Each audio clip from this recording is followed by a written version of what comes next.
Hey, this is Nicole Kelly, host of Disarming Disability. Thanks for listening to the following show on Public House Media. This is Bryce Burge, host of Your Soccer Passport here on Public House Media. After this episode, come join us on a trip around the soccer world as we discuss club and country every Tuesday. Stamp your soccer passport by subscribing on Spotify, iTunes, or wherever you get your Public House Media podcasts. And thanks again for checking out the following broadcast on Public House Media.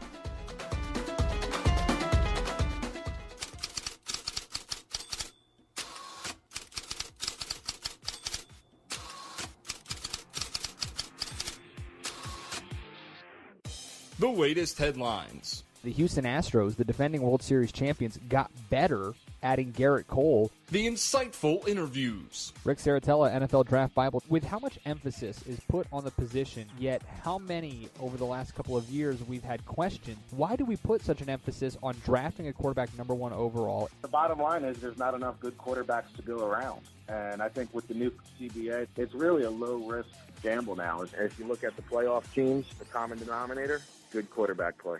The hottest takes. I think the guy to blame is the one guy who hasn't left yet. I think Russell Westbrook is one of the bigger problems in Oklahoma City. Can all be found on Press Row. Broadcasting is part of the Public House Media Network. Here's your host. It doesn't matter what your name is. Christian Heimel. What is up, everybody? Welcome on Press Row. Christian Heimel here with you, broadcasting as part of the Public House Media Network. It's been a couple weeks. We know. We're sorry. We're happy to be back with you, though, on Press Row. A big, big week here. NFL Draft 2019 live in Nashville tonight. You'll be able to watch all of the excitement, first-round action today in the NFL. This is where the season really begins. This is where all that crap about the combine and all the lying season finally comes to an end. We're going to find out all about it tonight. And Rick Serritella, NFL Draft Bible, great friend of the show, he's going to join us in a little bit, talk to you about that. Where does he see the Arizona Cardinals going? Is it a done deal that it's Kyler Murray? What do the Raiders do at number 4? Who is the most important thing? Who are the most important teams heading into next week? It's going to be a lot of fun. It's going to be crazy. We're excited about it. It's the one time in the spring where I get excited about football, and really I only do it for about 30 seconds when the Giants finally make their pick. But we'll get into that in a little bit with Rick Serritella. Your listener questions, as always, you can be a part of the show on Instagram and Twitter at PressRowPHM. You can email the show, PressRowPHM@gmail.com, or you can find us on Facebook, Press Row Podcast by Public House Media on Press Row. Don't forget to subscribe, rate, review, share us with your friends and family. We're on Spotify, Apple Podcasts, Google Podcasts, Spreaker.com, Stitcher.com, of course, publichousemedia.org as well. I want to start off today, though, with it's just a problem that I have in athletics in general. And maybe you've heard me make this comment before on this show or on the cheap seats or on any other area where you may have heard me.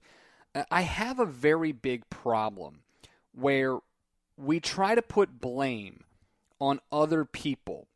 We put blame, and I did this with the Golden State Warriors a little bit earlier this season when they were talking about how, I believe it was Klay Thompson made a comment about how it was tough to get up when the fans weren't even engaged, or there's comments about all these other things. I cannot stand it. I hate it.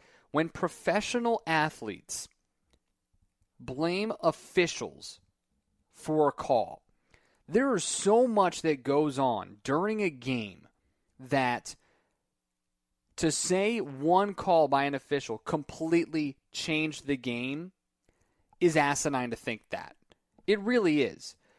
Take the New Orleans Saints and the St. Louis and the Los Angeles Rams in the NFC Championship game. Was that a blown call? 1,000%. Did it cost the Rams the game? No. Or excuse me, the Saints the game? No. You know why? The Saints had a chance to go up 21-0 on their first 3 drives, and they only went up 13-0. They had to kick 2 field goals. They dropped a touchdown pass in the end zone in the first quarter. They had a chance to put that game away early, and they didn't. It's not the officials' fault there.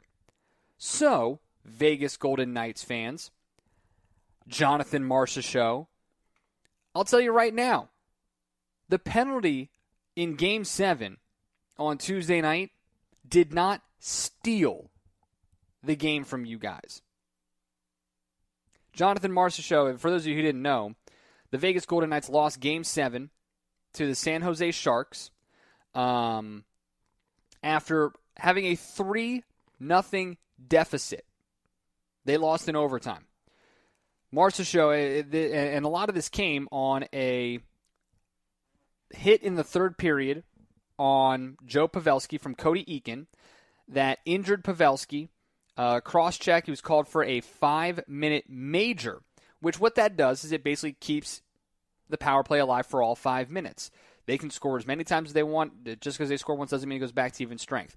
And what ended up happening was the Sharks scored 4 goals in those 5 minutes, take a 4-3 lead, eventually win the game 5-4 in overtime. After the game, Marchessault said it's a bleeping joke to call 5 minutes for that. It changed the whole outcome of the game. Like, seriously, what is that? It's so disappointing. The game's not even close. It's a 3-0. It's 3-0. Call a 2-minute minor, okay. But a 5 for something you don't even see, you just call the outcome. It's a bleeping joke. It's embarrassing. That's what it is. Jonathan, you know what's embarrassing? Giving up 4 straight goals in 5 minutes. You're a professional hockey player. Your team is full of professional hockey players. Your goalkeeper, Marc-Andre Fleury, is one of the best in the game over the last few years. It's embarrassing that you think that call is the reason you lost.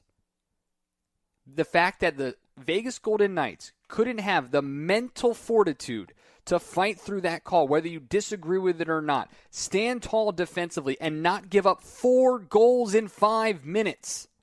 Doesn't matter that you're shorthanded. You know how difficult it is to score 4 goals in 5 minutes shorthanded, let alone even strength? The San Jose Sharks played a great game. They took advantage of an opportunity. The Vegas Golden Knights shied away from that opportunity. It's not on the officials. It's on the Golden Knights. And it's embarrassing that a superstar like Jonathan Marchessault would say that the officials stole that game from them. It's the third period. You are up 3-0 with 9 minutes remaining. And you give up 4 goals in those 5 minutes. You come back to tie it and force overtime, but then you lose. That's not on the officials. As soon as you tie the game up and you're going into overtime, that absolves the officials of any issue you may think they have because it's brand new. Golden goal. I cannot stand when professional athletes, when athletes of any kind, blame officials for the outcome. You are in control of the outcome. You can control how well you play defensively, how well you play offensively. You cannot control what an official calls. So to say that they had the outcome, that they stole that game from you, is an embarrassment to the Vegas Golden Knights. It's an embarrassment to you as well, Jonathan Marchessault. I cannot stand it. It makes professional athletes sound like crybabies. And a sore loser is all Jonathan Marchessault is showing to be. Vegas had a great season. They're second in franchise history, a year after advancing to the Stanley Cup final. It ends in a terrible fashion, yes, but it's not on the officials. It's on you. It's on Marc-Andre Fleury. It's on the entire team for not being able to see that opportunity and to control it. They let the opportunity define them, not the other way around. And that is a really disappointing thing. That is the true embarrassment. Rick Serritella, NFL Draft Bible, joins us when we come back. We'll talk NFL Draft in Nashville tonight. You're on Press Row, broadcasting as part of the Public House Media Network. Want to be part of the show?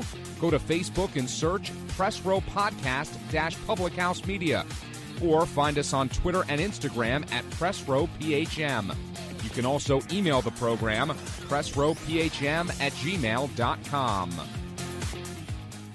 Hi, this is Emily. This is Lindsay. And this is Elizabeth, co-hosts of Beauties and Headcanons here on Public House Media. Thanks for listening to the following broadcast on Public House Media. Once you are done with this episode, we hope you'll come check out our show, Beauties and Headcanons, where we talk nerdy to you about fandoms, fan fiction, and all pop culture for nerds that you can think of. A new show comes out every Friday. Don't forget to subscribe on iTunes so you never miss an episode of Beauties and Headcanons. Thanks again for checking out the following broadcast on Public House Media. This is Press Row with Christian Heimel, a Public House Media podcast.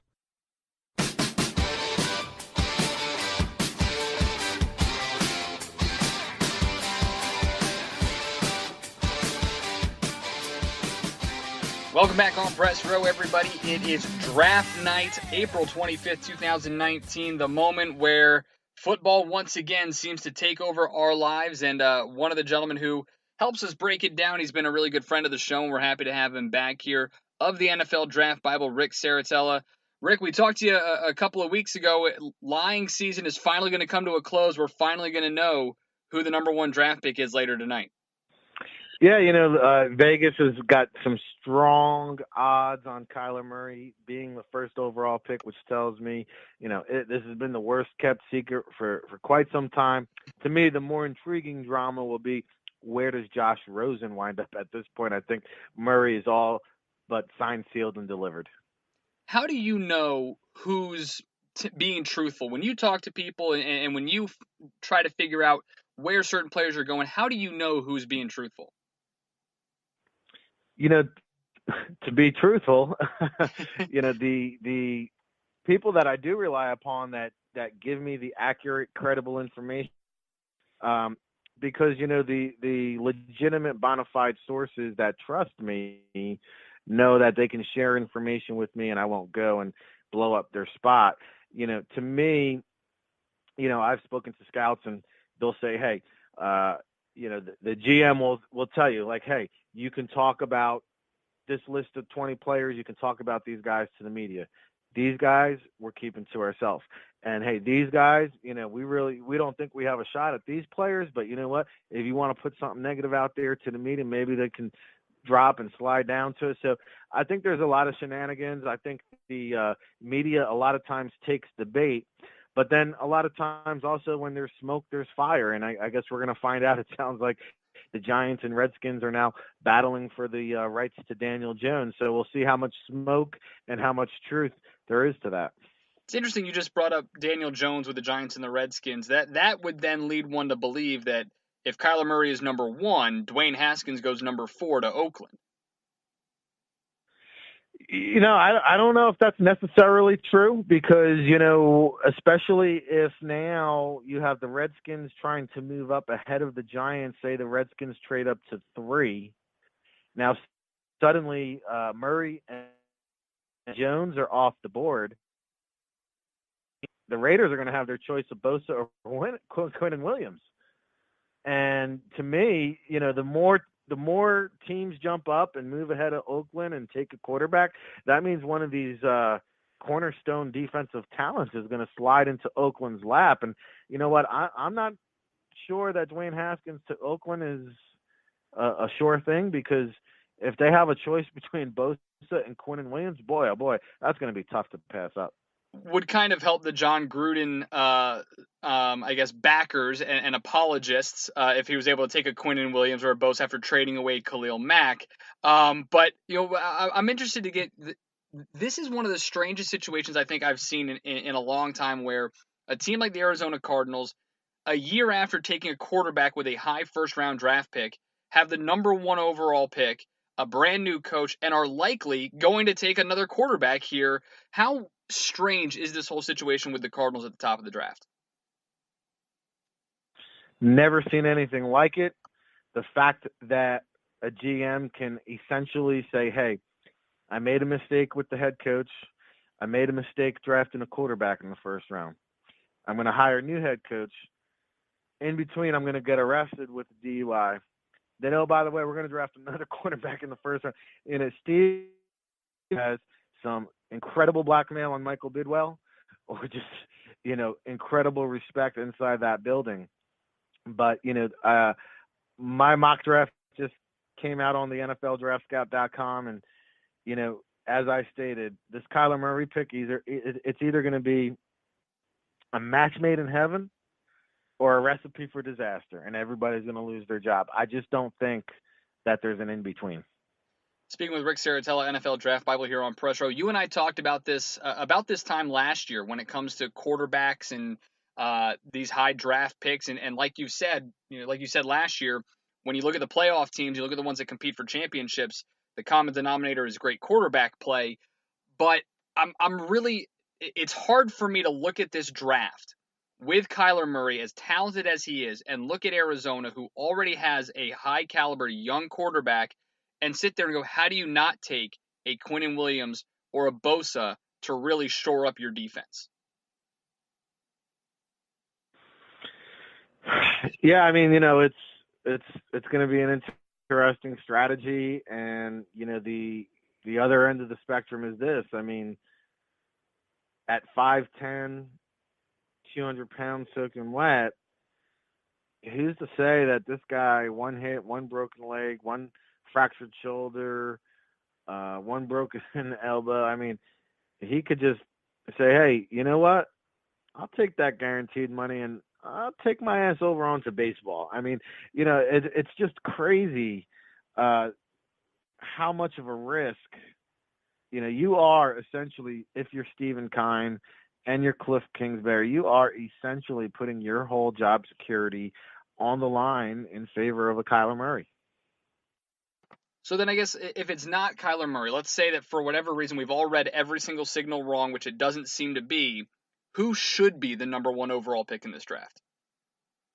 Yeah, I mean, I think it will be Kyler Murray. I just, I think at the end of the day, aside from quarterback, left tackle and a pass rusher are the two most vital and critical positions on the football field. So the durability concerns about Bosa it runs in the family, his brother, his father, and even himself. So, I think that man's probably the safer of the two picks. But to me, getting after the quarterback is so important and so crucial that, hey, Nick Bosa is going to be healthy on average for 10 games a season. Well, then, hey, sign me up, because you know what? That's probably 10 additional sacks and probably an additional 1 or 2, maybe even 3 wins that he can create by being on the field for those 10 games. So I think a difference maker because he is going to quarterback. But Quinnen Williams, I mean, listen, you can flip a coin with these two guys. Speaking of Rick Serritella, NFL Draft Bible, the prospect that is the most intriguing to you, maybe not in the first round, but throughout this entire draft, the prospect that you're going to be most intrigued to see where they end up? Like, for me, T.J. Hawkinson is a guy that I, may expect. Just a guy I just think he's going to be really one of the top players at his position. And I think, for me, why it's interesting is because I don't see a scenario where he escapes the top 10. And I have him currently coming off the board number 8 to Detroit. But if he makes it beyond Detroit, then I think that he's in play at number 9 for Buffalo. And I think even at number 10, should Denver shy away from the Drew Lock selection, then TJ Hawkinson can go there. So to me, Hawkinson is a guy, I think he's going to be, 5 years from now, a guy who could be tops at his position, someone I truly love. Chris Lindstrom from Boston College is another one. But those are two probably more of my favorite guys. The team that you're most interested in tonight, because again, there's Oakland, the Giants, the Redskins, Dolphins. There's a lot of teams there with some intriguing options, but the team that you're most intrigued to see what they do tonight is? Well, the draft runs through Oakland, right? I mean, they hold all the keys. At number 4, hey, you want a quarterback? You want to get up ahead of the Giants? Well, the Raiders hold the keys. If not, like we said, they stay there. They take a Bosa or a Quinnen Williams. Then they come back, and, the way I had it, there goes my guy again, Chris Lindstrom, to Oakland at 24. You get I have them taking Quinnen Williams. Then I have them coming back and taking Chris Lindstrom. Building from the inside out is an old school football philosophy that has withstood the test of time. So now you have Quinnen Williams Then you have Chris Lindstrom.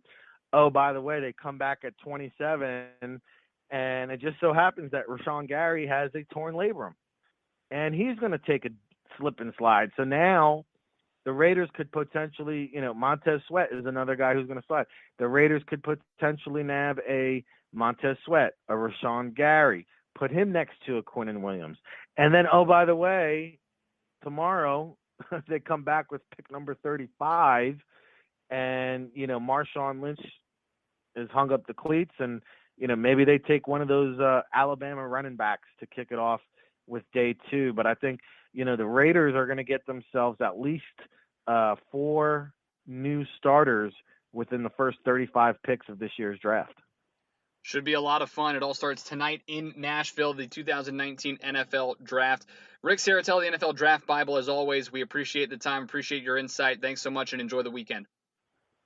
Hey, Chris, always a pleasure, man. Look forward to it, man. Rick Serritella, NFL Draft Bible. When we come back, your listener questions will wrap up shop. You're on Press Row, broadcasting as part of the Public House Media Network. Listen to every episode and get the latest shows sent right to you. Subscribe to Press Row on iTunes, Google Play, iHeartRadio, Spreaker.com, and Stitcher.com. Or visit us online at www.thephmedia.com.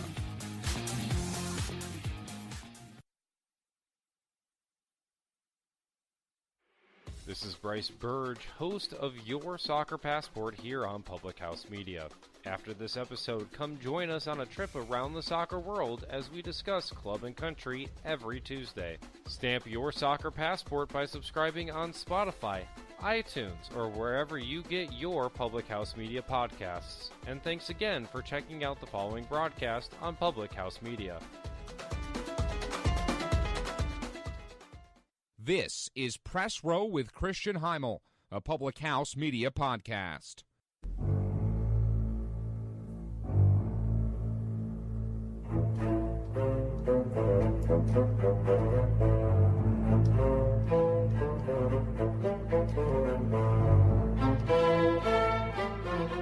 Welcome back on Press Row. Close up shop here on this Thursday, April 25th.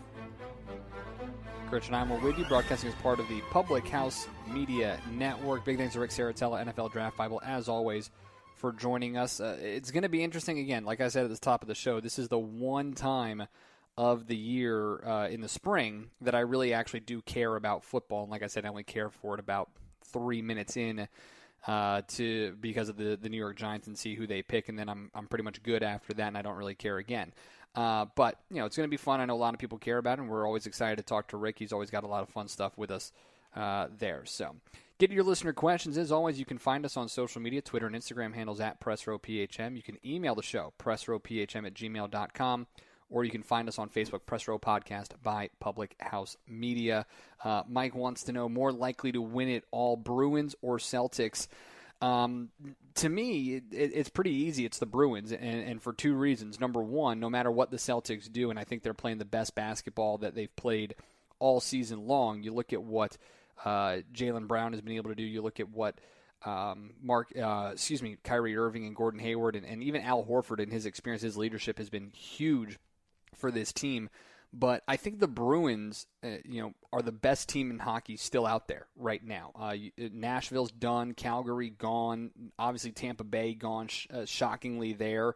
I think the Bruins have the best size, the best physicality left in the Stanley Cup playoffs. And so if I had to pick someone right now, I do think it's the Boston Bruins in the Stanley Cup. And in the NBA, again, as much as the Celtics are playing the best basketball they've played all season long, there's still that team in Golden State. There's still the Houston Rockets on the West, and I don't know if there's anybody on the West in the NHL that I would put up really against the Bruins. So if I had to choose between the two, I would probably end up going with that. So Boston Bruins over Boston Celtics. So.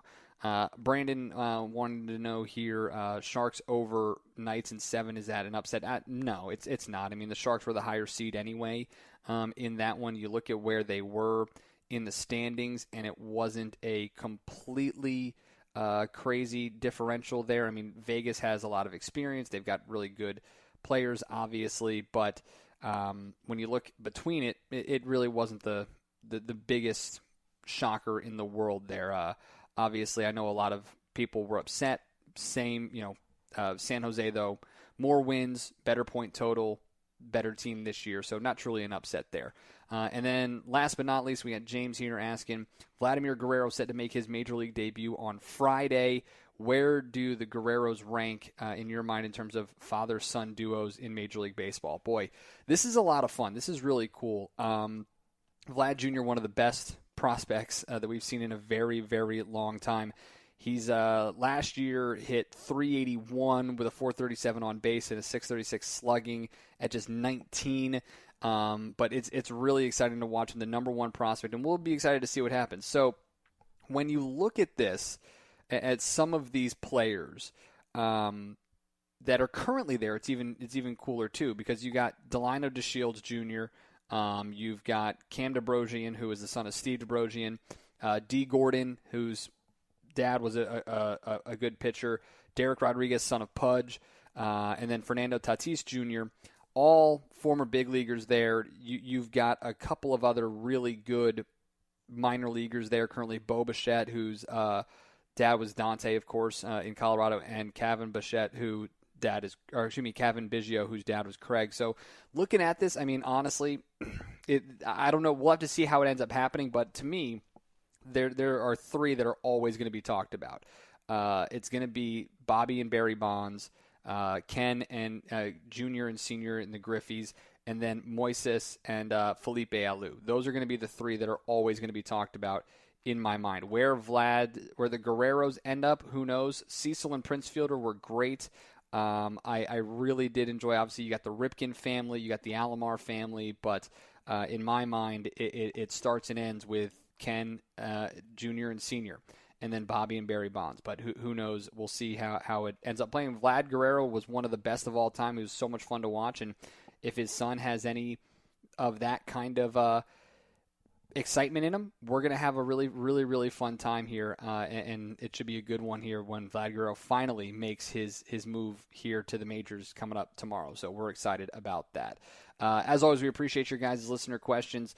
Last one here, Joe. Where do you see Dwayne Haskins going in this round? Look, I really do think that if the New York Giants want to secure the future of their organization, Dwayne Haskins is the pick at number 6. As you heard Rick Serritella mention, it'll be interesting to see what the Raiders do at number 4.